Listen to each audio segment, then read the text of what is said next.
एक जरूरी सामाजिक पारिवारिक खबर। जनहित में अब वो खबर जो देश के हर उस नौकरी पेशा माता पिता को सावधान करने वाली है जो अपने छोटे बच्चों को डे केयर के भरोसे छोड़कर ऑफिस जाते हैं। केयर का मतलब होता है ख्याल, ख्याल रखना, परवाह करना, देखभाल करना, संभालना। लेकिन नोएडा के एक डे केयर ने इस शब्द के मायने पूरी तरह से बदल दिए।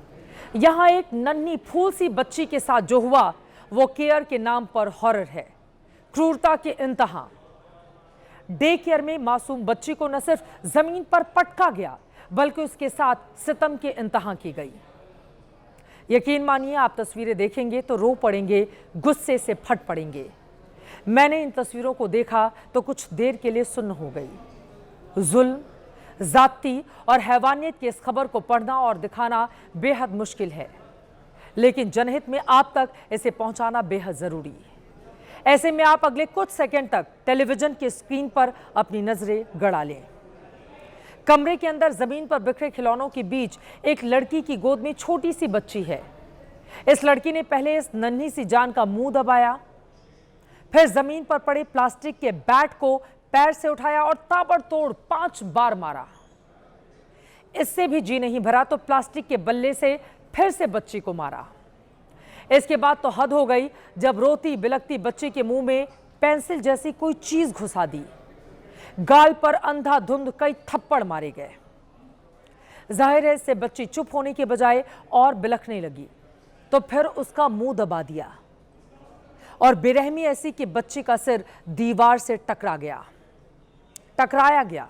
इस बेदर्द और जालिम लड़की के सिर पर न जाने कैसी सनक सवार थी कि बच्ची को जमीन पर पटक दिया, और वो भी एक बार नहीं 2-2 बार पटका, जोर से पटका, पीठ पर हाथ मारा, फिर बच्चों के खेलने वाले स्लाइड से जानबूझकर लगातार 3 बार गिराया। पागलपन और वहशीपन की ये इंतहा ऐसी है कि चेहरे पर फिर से कई चांटे मारने के बाद मन नहीं भरा तो दोबारा दीवार पर इस बच्ची के सिर को टकराया और आखिर में चेहरे पर मुक्के से वार किया। जिस बच्ची के साथ यह हैवानियत हुई वो सिर्फ 15 महीने की है, और जिस लड़की ने यह सब कुछ किया वो डे केयर की नाबालिग मेड है। यह वीडियो यूपी के नोएडा का है, जहां बड़ी संख्या में मल्टीनेशनल कंपनियों में काम करने वाले लोग रहते हैं।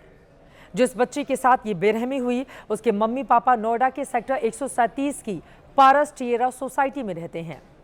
सोसाइटी में ही ग्राउंड फ्लोर के एक 3 BHK फ्लैट में ब्लिपी नाम से एक डे केयर है, जहां इसी सोसाइटी में रहने वाली मोनिका और संदीप ने अपने 15 महीने की बच्ची का दाखिला कराया था। लेकिन जब 4 अगस्त को मोनिका ने बिटिया को डे केयर से घर लाया तो वो बिलख रही थी, तड़प रही थी, रो रही थी। उनके लिए समझ पाना मुश्किल था कि आखिर बच्ची के साथ क्या हुआ है। इस बीच मोनिका जब बच्ची का लोअर बदलने लगी तो उसकी जांघों पर काटने के निशान देखकर वो चौंक पड़ी। बच्ची की दोनों जांघों पर काटने के निशान थे। मोनिका ने तुरंत बेटी को लेकर वो डॉक्टर के पास पहुंची तो डॉक्टर ने बताया कि बच्ची की जांघों पर दांत से काटने के निशान हैं। इसकी जानकारी मोनिका ने अपने पति संदीप को दी। वो फिर ऑफिस से घर पहुंचे। उसी दिन 4 अगस्त को बच्ची के माता पिता डे केयर के मालकिन चारू के पास जा पहुंचे। सीसीटीवी फुटेज मांगी, लेकिन डे केयर संचालिका ने फुटेज देने में आनाकानी की। 5 अगस्त को 112 पर कॉल किया गया। पुलिस के आने पर भी फुटेज देने में टाल मटोल की गई। 7 अगस्त को पुलिस की मदद से करीब 10.5 मिनट की फुटेज मिली, जिसमें बर्बरता के डरावने वाले सबूत दर्ज थे। 15 महीने की मासूम बच्ची के माता पिता हैरान रह गए। अफसोसनाक तो यह है कि सवाल पूछने पर डे केयर की मालकिन चारू और बच्ची के साथ हैवानियत करने वाली मेड ने उल्टे अभद्रता शुरू कर दी, धमकी देने लगे। ऐसे में पूरे मामले की शिकायत पुलिस से की गई तो पुलिस ने मुख्य आरोपी मेड और डे केयर की मालकिन के खिलाफ FIR दर्ज कर लिया है। इस पूरे मामले में नोएडा पुलिस ने मामला दर्ज कर लिया है। आरोपी मेड को गिरफ्तार कर लिया गया है और अब नोएडा पुलिस पूछताछ कर रही है कि क्या जो आरोपी मेड है वो इसी तरीके से और भी बच्चों को क्या परेशान करती थी, क्या उनको मारती पीटती थी। इन तमाम पहलुओं पर फिलहाल जांच कर रही है, लेकिन ये मामला बेहद चौंकाने वाला है क्योंकि 15 महीने की बच्ची के साथ जिस तरह से मेड ने बेरहमी से मारपीट की, उसके शरीर पर घाव के निशान दिए, ये अपने आप में बेहद चौंकाने वाला मामला है। जांच में यह भी पता चला है कि आरोपी मेड नाबालिग है। पुलिस ने इस सनसनीखेज वारदात की जानकारी शिक्षा और बाल कल्याण अधिकारी को भी दी है ताकि हर पहलू की जांच की जा सके, आरोपियों पर सख्त कार्रवाई किया जा सके। थाना 142 में एक 15 महीने की बच्ची के साथ डे केयर में मारपीट की घटना उसके पेरेंट्स ने पुलिस को बताई। तत्कालीन पुलिस ने संगत धाराओं में मुकदमा पंजीकृत किया और जो मेड थी, नाबालिग थी, उसे पुलिस अभिरक्षा में लिया गया है। इसी संदर्भ में बेसिक शिक्षा अधिकारी और बाल कल्याण अधिकारी को भी पुलिस द्वारा पत्राचार किया गया ताकि अपने स्तर से वह कार्रवाई सुनिश्चित करें, अन्य विधिक कार्रवाई सुनिश्चित करें। नोएडा के पीड़ित पेरेंट्स तो अब तक मीडिया के सामने नहीं आए, लेकिन 15 महीने की मासूम के साथ बर्बरता की वीडियो को देखकर नोएडा ही नहीं, देश भर के वो तमाम माँ बाप दहशत में हैं जो अपने बच्चों को डे केयर में छोड़ते हैं।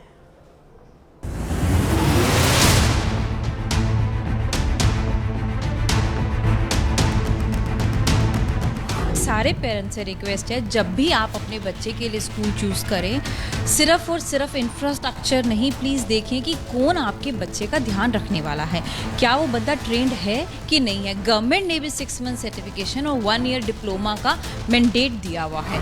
ऐसा स्कूल हो जहाँ पे हमें मतलब लाइव एक्सेस होना चाहिए मेन, ताकि हम देख सकें हमारा बच्चा क्या कर रहा है, कहाँ पे है, किनके हाथों में है। जैसे मैं और मेरे हस्बैंड हैं तो अभी बोथ आर वर्किंग, और हम चाहते हैं कि बच्चा जो हमारा डे केयर में जा रहा है वहाँ से कुछ सीख भी रहा है और हम उसको सेफली वापस ले रहे हैं, because safety is very important these days. Day care के भी कुछ रूल्स एंड रेगुलेशंस होने चाहिए।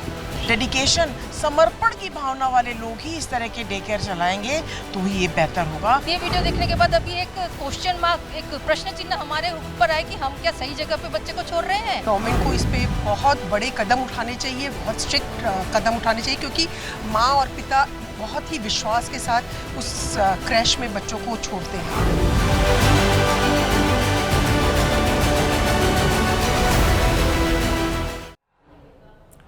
अब सवाल यह है कि नाबालिग मेड ने छोटी सी बच्ची के साथ जुल्म की सारी हदें पार क्यों की?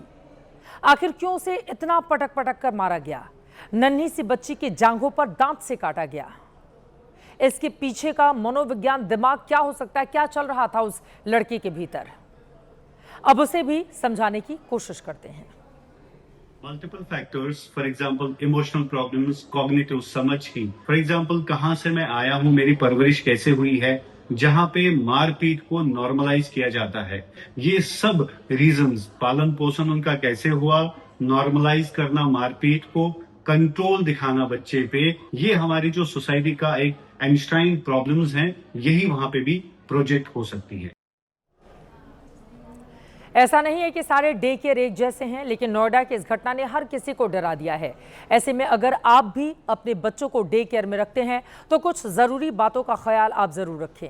सबसे पहले तो ये देखें कि डे केयर के पास वैलिड लाइसेंस है या नहीं, यानी डे केयर के पास सरकारी मान्यता ज़रूर होनी चाहिए। साथ ही कर्मचारियों के बैकग्राउंड और ट्रेनिंग के बारे में भी ज़रूर पता करें। बच्चों के डे केयर से वापस लाने के बाद माता पिता को अपने बच्चों से सवाल पूछने चाहिए, जैसे आपका दिन कैसा रहा, क्या किसी बात ने आपको परेशान किया, क्या आप खुश थे। इस तरह के सवाल बच्चों की मनोदशा को समझने में मदद करेंगे। उनके भी ऊपर जो बीती होगी या दिन उनका जैसा गुजरा होगा वो आपसे वो शेयर करेंगे। इसके अलावा बच्चों के हाव भाव और व्यवहार को भी आप ज़रूर नोटिस करें।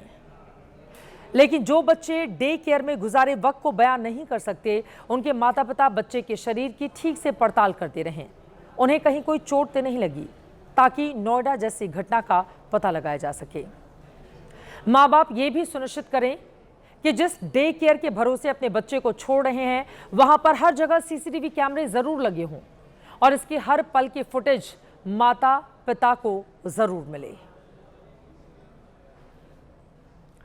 उम्मीद है कि आप इन तमाम बातों का संज्ञान रखेंगे, क्योंकि छोटे छोटे बच्चे जो अपनी व्यथा बता नहीं सकते, उनका ख्याल रखना हमारा फर्ज है और डे केयर को लेकर सरकार को और ज़्यादा गंभीरता बढ़ते जाने की ज़रूरत है। इस मामले में और ज़्यादा संजीदा होना होगा और जहां से भी इस तरह की तस्वीर बर्बरता की सामने आए, ऐसे में न सिर्फ उस मेड बल्कि डे केयर चलाने वालों के खिलाफ भी कड़ी और बड़ी कार्रवाई हो ताकि वो नजीर बने।